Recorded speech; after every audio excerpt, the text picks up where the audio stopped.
Level 1, the familiar. You are 17 years old.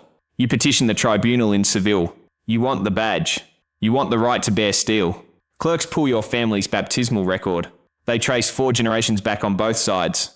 They hunt for Jewish blood. They hunt for Muslim blood. The inquiry runs 11 months. In 1481, the tribunal certifies your limpieza de sangre. You sign the oath. You receive a certificate. You receive a sword you can now carry in the street. Your neighbours nod at you differently now. Your first order comes before sunrise. A house 2 streets from the cathedral. The commissario's report says no smoke rose from that chimney last Saturday.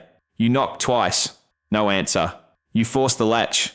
You find no ash in the cooking hearth from that morning. You find a tablecloth changed for Friday supper, not Sunday mass. You find candle stubs burned to the base from the night before. The man in the doorway baptized you as an infant. He asks you why. You hold up the warrant instead of an answer. 2 other familiares log his furniture. His grain stores go into the same ledger. The silver candlesticks by his hearth follow next. All of it now belongs to the tribunal's treasury, not to him. You walk him out at sword point. You don't look back at his wife. A rider reaches you 6 weeks later. The tribunal needs a commissario for the district. Your name is the first one, he says. Level 2, the commissario. You are 22 years old. The tribunal commissions you for your own village. No salary comes with the post. Only standing. You climb the pulpit steps on a Sunday morning. You read the Edict of Grace to the congregation. 30 days. Confess your own sins in that window. Or name someone else's. The penance stays lighter either way. Wait past 30 days. The tribunal assumes the worst. The denunciations start within a week. A woman reports no pork touched at her neighbour's table in a year. A weaver reports meat bought only from the converted butcher. A tanner reports vegetables stockpiled every year before Passover week. A widow reports a chimney silent 3 Saturdays running. You interview each witness alone. Behind a closed door. You write down names. The accused never learns who spoke against them. That part of the process is not yours to control. One denunciation names your cousin, Elena. You read the page twice. The handwriting is not yours to question. Neither is the law. You copy her name into the dossier. You seal the folder with wax. You send it to the city by the next rider. The same as any other case. You do not visit her first. 6 months pass. Your first case has moved to full trial. It's in the city now. The tribunal wants you there in person. You will testify to every word you recorded. Level 3, the alguacil. You are 27 years old. The tribunal salaries you now. First wage you've drawn since the oath. Keeper of the secret cells beneath the tribunal house. Stone walls. No windows. Iron rings bolted into the floor for chains. Arrests happen before dawn. You knock once. You don't wait for an answer. 2 men break the door from its hinges. You cross the threshold with a warrant. It names no accuser. No charge. Just a name. Just a date. You seize the grain first. You seize the silver next. You seize the bed linens last, folded, logged by weight. The prisoner asks the same question every time. Who spoke against me? You are forbidden to answer. Not by choice. By instruction, article after article going back to Torquemada's own code from 1484. You say nothing. You lead them to the cart. In the 5th year of the post, a summons names a woman 7 months pregnant. You go anyway. The instruction gives no exception for that. You walk her to the cart yourself. One hand under her arm, the other on the ledger. The clock on her case starts today. Not after the birth. She asks nothing on the ride. She already knows the answer. A letter arrives from Madrid within the year. The Suprema needs a new secretary of the Secreto. Your handwriting has been noticed in the arrest logs you file each week. Level 4, the Notario del Secreto. You are 33 years old. The tribunal seats you at the table of testimony. Every word spoken in that chamber now passes through your pen. Not summarized. Not shortened. Verbatim, for the record that convicts. A Jane merchant. 5 years a widower. Denounced for lighting a lamp on Friday at dusk. He is not told who denounced him. He is not told the charge against him. He is not shown the evidence in the file. You write down every answer he gives. The confession stalls after 2 sessions. The tribunal calls a consulta de fe.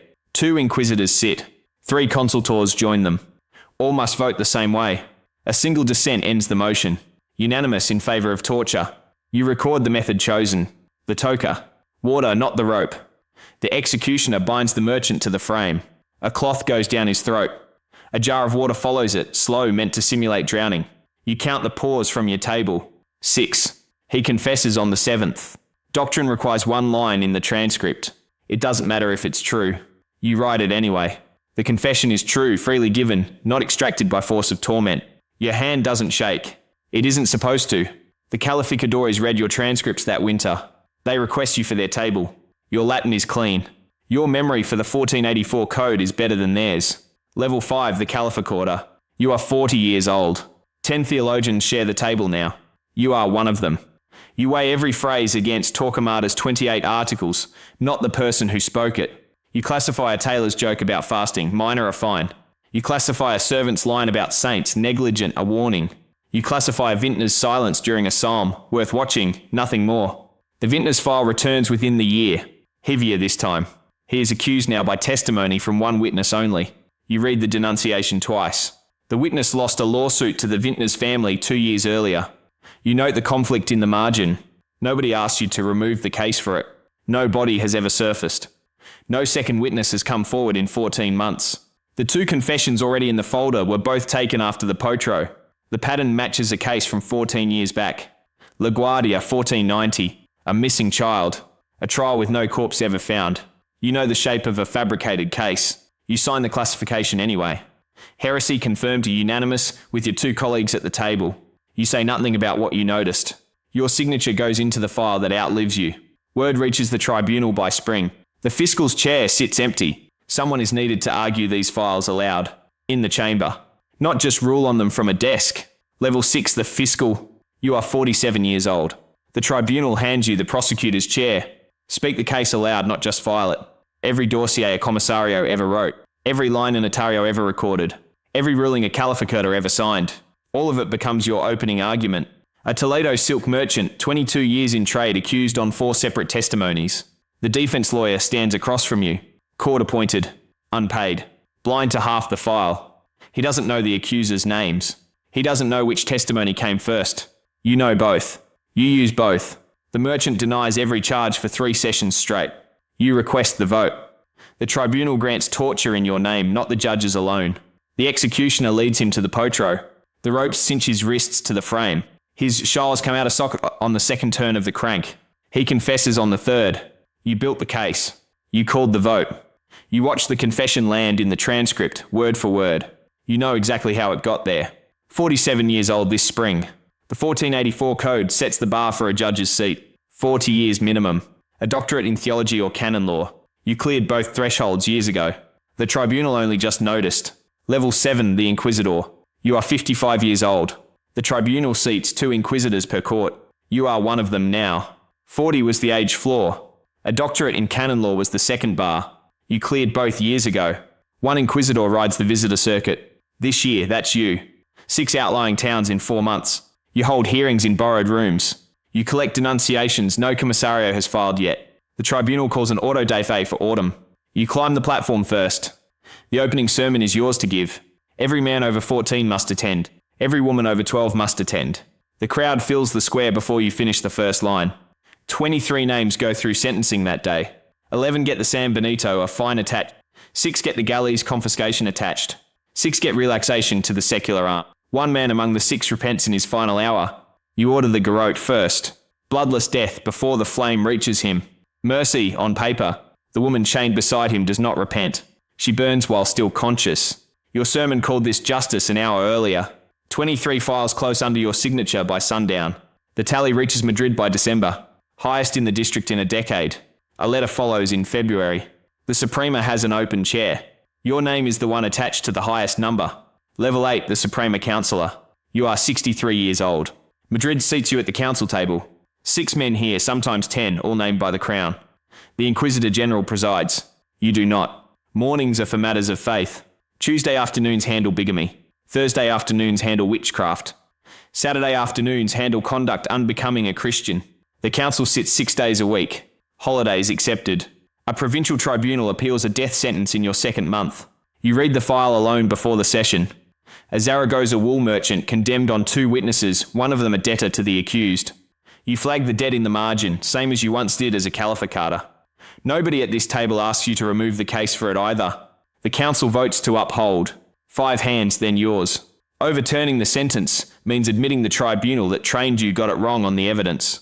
The council has never reversed a Zaragoza verdict in 9 years. You know the number. Everyone at the table knows the number. The merchant's estate is confiscated by spring.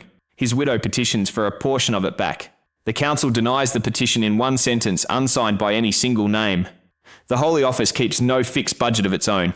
Every coin the Treasury spends traces back to an estate like this one. Word passes through the council by autumn. The Inquisitor General is 78 now. He rarely leaves his chambers. The Crown will need a name for the next one. Yours gets said twice in a single meeting before anyone asks your permission. Level 9, the Inquisitor General. You are 70 years old. The Crown names you. Rome confirms you within the year. You preside over the Suprema now. 6 councillors sit below you. You set the docket. You do not wait for a vote to move first anymore. Sign the instructions. The next generation of Inquisitors will follow these words after you're dead. 53 years since your own oath. The code still runs on the same 28 articles Torquemada wrote in 1484. You add 3 more. The autumn auto-de-fe seats you on the highest platform this time. You watch this same ceremony once from ground level. 17 years old. Sword at your hip. Escort duty in the crowd. The Sanbenitos haven't changed colour. The sermon runs the same length. The crowd still brings their children to watch. A familiar's report crosses your desk that same week. A boy 17 newly certified. His limpieza de sangre approved after an 11-month inquiry, same as yours once was. A neighbour denounced for no smoke from a chimney on a Saturday morning. You sign the confirmation. You watch him from the platform on the day of his neighbour's sentencing. He stands at sword point beside the accused, upright, jaw set, the same posture you held at his age. He does not look at the man's wife either. You say nothing to him. Not a warning. Not a word. The fire takes the condemned that evening. It throws light up across the square. It throws light up across the platform. It throws light up into your face. It felt this between Seville too. 53 years ago. Somewhere below the platform, a boy signs his own name to a genealogical record for the first time. Someone hands him a blade he's now allowed to carry. The cycle continues.